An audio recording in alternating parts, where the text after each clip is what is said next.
नमस्कार। राजस्थान के सभी वोटर्स के लिए एक बहुत बहुत ज़रूरी सूचना है। आज हम एक ऐसे अपडेट पर बात करेंगे जिसका सीधा असर आपके वोट देने के अधिकार पर पड़ता है। तो चलिए समझते हैं कि आखिर मामला क्या है। जी हाँ, ये बात राजस्थान के हर एक रजिस्टर्ड वोटर से जुड़ी हुई है। इसीलिए इसे ध्यान से समझना हम सब के लिए बेहद जरूरी हो जाता है। तो आखिर ये है क्या? देखिए, सबसे पहली और सबसे जरूरी बात, ये कोई ऑप्शनल चीज नहीं है। ये हर वोटर के लिए, जी हां, हर एक वोटर के लिए अनिवार्य है। अच्छा, तो इस प्रोसेस का नाम क्या है? इसे कहते हैं SIR, मतलब स्पेशल इंटेंसिव रिवीजन, या हिंदी में कहें तो विशेष गहन पुनरीक्षण। अब आसान भाषा में इसका मतलब ये है कि हर वोटर को फिर से दोबारा रजिस्ट्रेशन करवाना पड़ेगा। और यहाँ सबसे ज्यादा ध्यान देने वाली बात क्या है कि अगर ये फॉर्म जमा नहीं हुआ तो वोटर लिस्ट से नाम हट भी सकता है। अब मन में सवाल तो आएगा ही कि भाई अचानक से इसकी ज़रूरत क्यों पड़ गई। तो चलिए ज़रा समझते हैं कि इस पूरे अभियान के पीछे सरकार और चुनाव आयोग का मकसद क्या है। देखिए, इसका जो असली मकसद है ना, वो है हमारे लोकतंत्र को और भी मजबूत बनाना। जरा सोचिए, जब वोटर लिस्ट से उन लोगों के नाम हटा दिए जाएंगे जिनकी मृत्यु हो चुकी है या जो कहीं और जाकर बस गए हैं, जब डुप्लीकेट नाम और फर्जी वोटर्स को हटा दिया जाएगा, तो हमारे सामने एक एकदम साफ सुथरी, एक पारदर्शी लिस्ट आएगी, है ना? ठीक है, तो अब ये तो समझ आ गया कि ये सब हो क्यों रहा है। अब अगला सवाल कि हमें और आपको करना क्या है। तो अच्छी बात यह है कि प्रोसेस को काफी सीधा साधा रखा गया है। चलिए देखते हैं कि इसे करना कैसे है। पूरे काम को ना बस 3 सिंपल स्टेप्स में समझ सकते हैं। स्टेप 1, अपनी 2 लेटेस्ट कलर फोटोग्राफ्स तैयार रखनी है। स्टेप 2, जो भी जरूरी डॉक्यूमेंट्स हैं उन्हें इकट्ठा कर लें। और स्टेप 3, अपने इलाके के बूथ लेवल ऑफिसर यानी BLO से फॉर्म लेकर उसे पूरा भरकर उन्हीं को वापस जमा कर देना है। बस इतना ही करना है।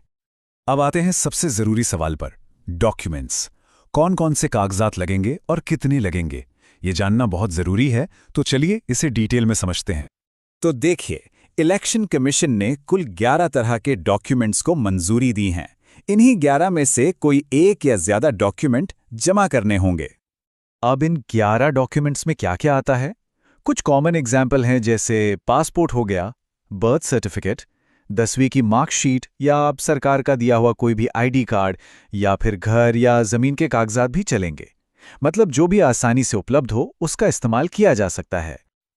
लेकिन यहाँ एक पेच है। कितने डॉक्यूमेंट्स लगेंगे ये इस बात पर डिपेंड करेगा कि जन्म की तारीख क्या है। जी हाँ, सबके लिए नियम एक जैसे नहीं हैं। चलिए इसको और आसान बनाते हैं। ध्यान से सुनिएगा। पहली कैटेगरी, जिनका जन्म 1 जुलाई 1987 से पहले हुआ है, उन्हें सिर्फ अपना कोई एक डॉक्यूमेंट देना है, बस एक। दूसरी कैटेगरी, जिनका जन्म 1987 से लेकर 2004 के बीच हुआ है, उन्हें 2 डॉक्यूमेंट्स देने होंगे, एक अपना और एक अपने माता या पिता में से किसी का।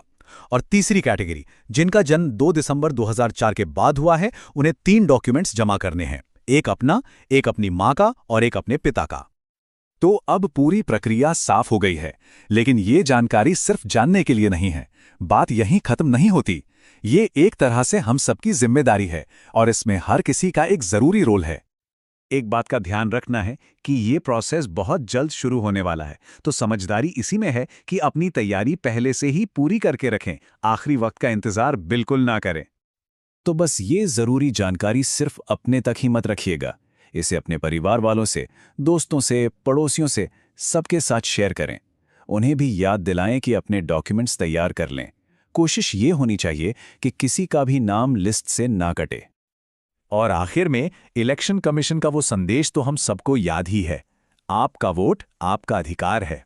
असल में इस पूरी प्रक्रिया को पूरा करके हम अपने इसी सबसे बड़े अधिकार को और मजबूत कर रहे हैं।